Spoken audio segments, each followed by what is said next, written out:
जय जगन्नाथ गाइस। तो मुई आपको मोर पटनायक फैमिली ब्लॉग स्वागत कर। मुई भावली जे मो नानी बिहा ब्लॉग के टिके ब्रेक देवार कथा 24 तारीख जेहेतु मोर खुड़ी झीर पिंधान थिला तो मुझे गोटे ब्लॉगटे बन पकली। चलो स्टार्ट करवा ब्लॉग के मुझे सकाल सकाल आसिक झुटी पकई देती माँ घर फल मूल काटिक रेडी होते।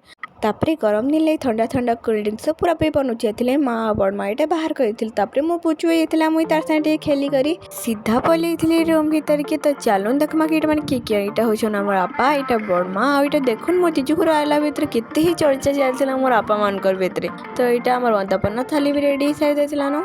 आमर घरे जिते बच्चा बाटी अच्छा कौन है कहब जिते रड़ा किला काम हो पार। चलो टे देखी पका कि मो नानी लुक हेदिन केन्दा थिला।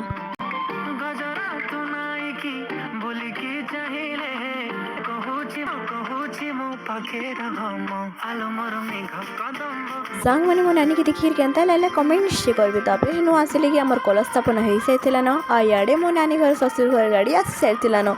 तो चलन तांको टिके बंदापना करी भीतर के आनमा। सो गाइस जेन फ्रूट टेस्ट मेन जइटा हो मो नानी गेली ननंद। तो चलन टिके समस्त को टिके स्वागत करमा आमर विधि परंपरा केन्ता हेसी चलन टिके देखि नमा।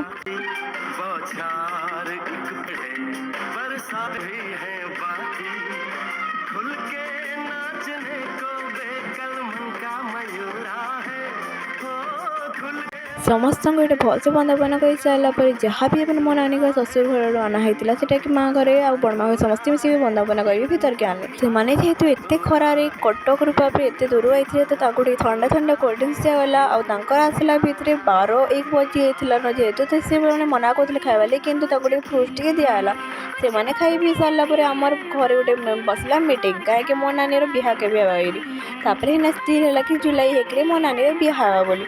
फिर मो नानी के आना है समस्त भेट करवाले मो नानी गोटे से भेट गई पापा बड़ लंबा मुड़ियाटे मारिदेला। तापर आम नहीं गलु मो नानी जीजू के एकांत वार्तालाप बसले कि मो जीजू एत ही लाजकुआ थे से कथा लग छड़ा से आम आनी आईलु। तापर मो जीजू के मोर गोटे सढ़ी साथ मिलाला आ देखली जे मो जीजू तो तो बहुत बढ़िया भाव कथा लगुन लगुच कि टुकेल माँ को सामने टिके लजाउन। फिर मो नानी घर ससुर घर जिते भी मैंने पिंधानी सामान आई तार लगे तार सबकि बहुत बढ़िया थिला बहुत कॉस्टली भी थिला से किसी सामान से सबके पूजा कराला माने जहाँ भी पिंधावार थिला ज्वेलरी सामान पूजा कर सारापर मो नानी के गोटे गोटे समस्त पिंधे दौले कृष्णानी दिव्यानी आउ मोर मुख मिसिक ताकि गोटे लाल टुकु टुकु साधव भाया सजेदेले पादरे अलता लेकर मैंने बहुत सुंदर पायला नाइला तार से झुटिया गोटे पिंधि सारा आमर कथार जेन अच्छे मैंने बिहागर जेन गोटे झील के जेन पाइन लगी ना सेटा रंग कर चढ़ी होता मो नानी देखिए मो नानी के सजे सुजा के सीधा निहाला तार पिंधे नहीं ले सारापर इे समस्ते उपस्थित होते बड़मा बड़बा समस्ते देखवार लगी। तो चलो स्टार्ट करमा मोर पिंधन के और देखमा चलो। सर्वे भवन्तु सुखिनः सर्वे सन्तु निरामयां सर्वे भद्राणि पश्यन्तु मा कश्चित् दुःखभाग् भवेत्।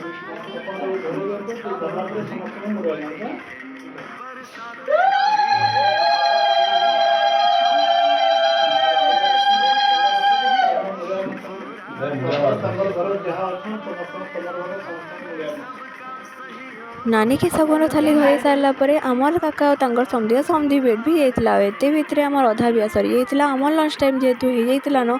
तो आम पहले खावा लगे भात डाल आ पुटल तरकारी तापर होता आमर आम खटा तार संगे माछ तरकारी तापर आमर होता पापड़ बैगन चना तापर मिठा एत भी समस्ते आसी जाता खावा लगे। तो बढ़िया भाव समस्ते आम खाईलु आ सबकि टेस्ट भी लगुला जेहेतु बहुत लेट हो जाता न खाबार पर 4 बजे जाता तो समस्ते एत भलसे खाई नहीं पारते।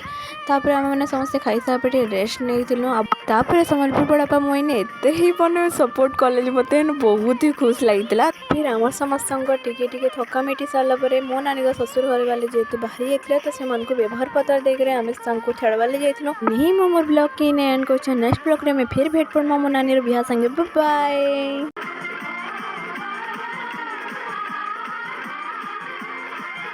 मिलन अभी आधा अधूरा है मिलन अभी आधा अधूरा